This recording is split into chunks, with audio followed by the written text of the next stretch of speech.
So I've seen a lot of videos on YouTube with people basically saying don't go any higher than a 600 for your first bike. And the popular opinion seems to be get a 250, get a 300, get a 500 if you can find someone that still makes them. But not a lot of people are advocates for getting a bike bigger than that. And so I figured I would offer an alternative viewpoint that doesn't seem to be very popular. My first bike was a 2015 GSX-R 750. Probably a very unpopular opinion, but I'm still alive, so it worked for me. Bikes are kind of like guns. They're really dangerous no matter which way you look at it. There's no safe, there's not really an element in safety involved in them. But just like guns, it's not the equipment that's dangerous, it's the operator of the equipment. I know people that can handle big, badass elephant hunting rifles, but if you hand the same rifle to like someone who's got the maturity of a 13-year-old, you might not get the same results. Same concept applies to motorcycles.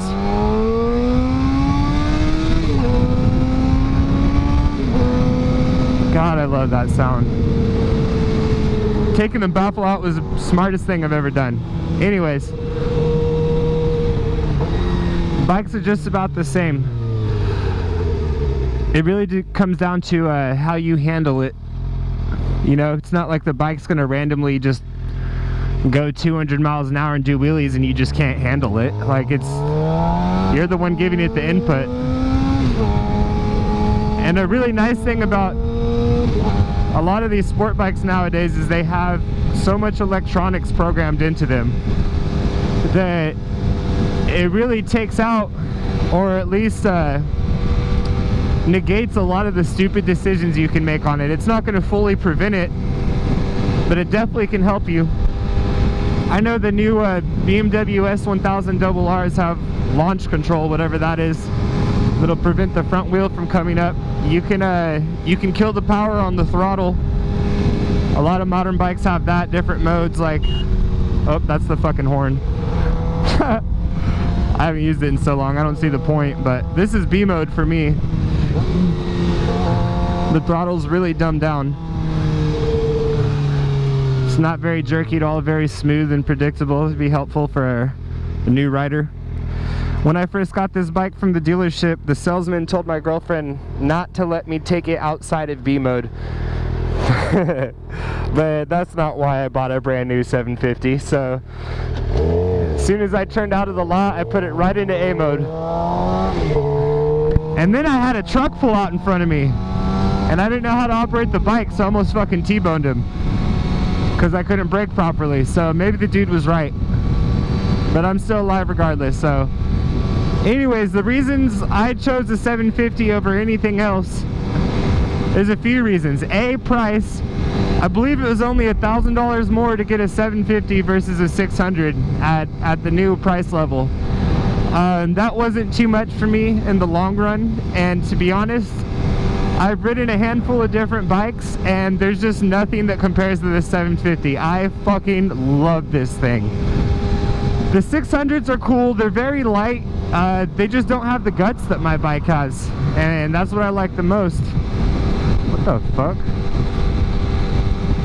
I don't understand people sometimes. Anyways, with this bike, you're gonna smoke every single 600 you run into, like no question. And on top of that, you're gonna be able to hang with the thousands.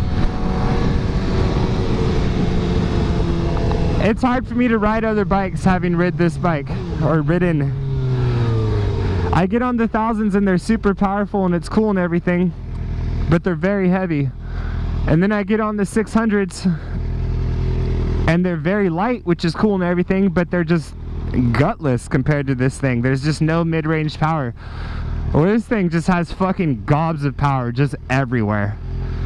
And the bike's so light too, it's just the power to weight, that's not what I'm looking for, is it? Yeah, power to weight ratio, I feel on this bike you can't really compare it to anything else, and that's why I love it. So those are a couple of pros. Another pro really with the 750, and this might sound goofy, is that it's a Suzuki. And Suzukis are very, very easy to get financed. Very easy. Like, I don't really think you need credit to get financed. You just have to be able to sign a paper on the line. When I went to the dealership, shit, I was really sprung on CBR 600s, and that's about all I wanted. I had the 750 on the back of my mind, but I'm the type of person that usually when I know what I want, I know what I want, and there's no getting out of it. And the salesman kept trying to push Suzukis on me, and for me, I didn't really like it at first, I'm not gonna lie. I looked at this bike and I thought it was too much visually. Too many colors, too many flashiness. I wanted something a little more straightforward. And I came back a second time and looked at this bike, and I saw the pinstriping on the wheel, and that was it. I was sold after that. So I didn't really like the bike the first time I looked at it, and then the second time I looked at it, I did. So, but the cool thing about this bike is there's no comparison to it. Nobody else makes a 750 that's like this. Suzuki's the only one that does. And that's another thing I really like about it too, is you get all these pros, but at the end of the day it gets treated like a 600. All the parts that you want for it, they don't have their own specific parts, so which could be a headache. They share basically all their parts with the 600. And I'm almost positive, I'm not sure, I could be talking out of my ass, but I'm almost positive the frame on this bike is basically the same frame as the 600. So in essence, it is a 600 with just a really, really beefy engine. And that's another thing that's a pro too, is these tires. A lot of complaints I have from buddies that ride 1000cc sport bikes or bigger is they complain how much tires cost after a while. And it adds up. And these tires are the 180/55/17, not the 190/55/17. And so you're gonna save some money doing that. I actually know a guy who has a CBR 1000, and he wants another bike, and he wants to get a GSX-R 750 because he wants a powerful bike, but he doesn't want to pay that much for tires. So this is his only option.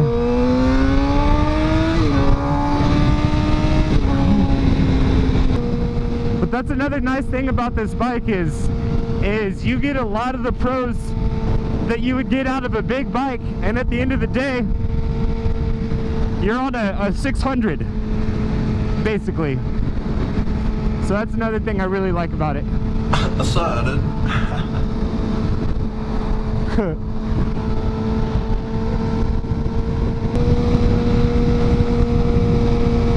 Now, the only cons is obviously, if you're not mature enough to handle this bike, probably not a good bike to start off on.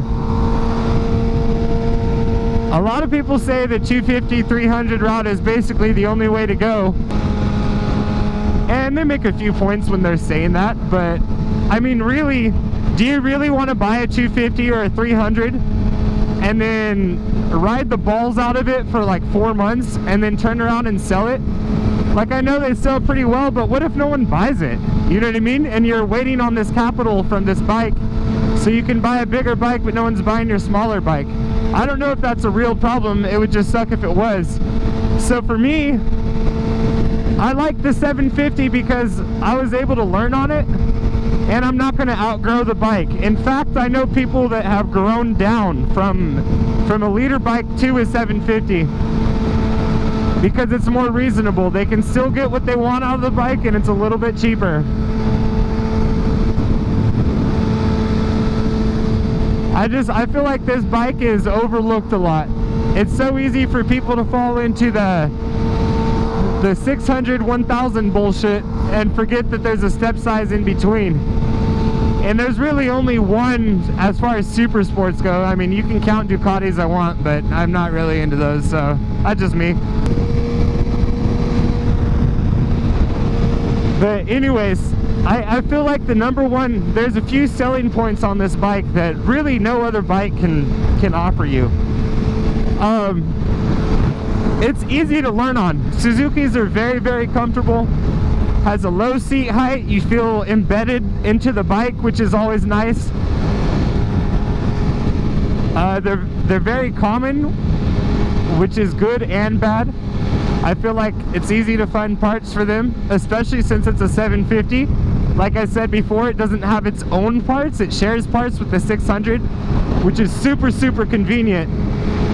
Because just imagine from a sales point of view, if you had to make a bunch of parts that were basically the same as a 600, just slightly different, you would have to double your inventory and then basically need twice as much storage space so you can differentiate between the different parts. That's just too much shit. So I really like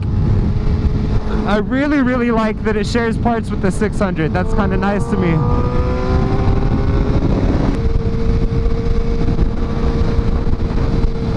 Oh, we got a fan.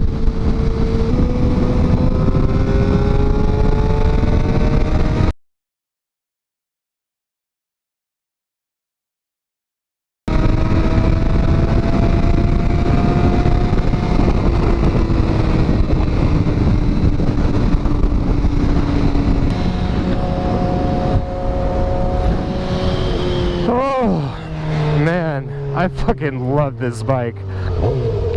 And that's really what it comes down to be honest, is I don't think I'm going to be able to outgrow this bike.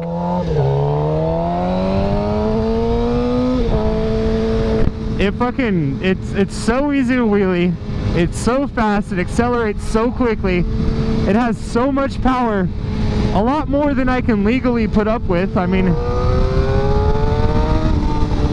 the power's just kind of all over the place. Oh, it fucking backfires when I chop the throttle. This exhaust is perfect. I love everything about this bike. The way it looks, the way it feels, the way it sounds. This Megaphone GP slip-on exhaust by Akrapovic.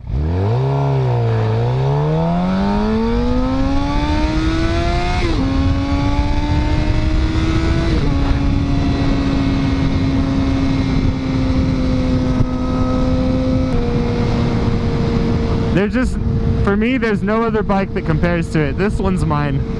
I love it. It has everything I want and then a little extra.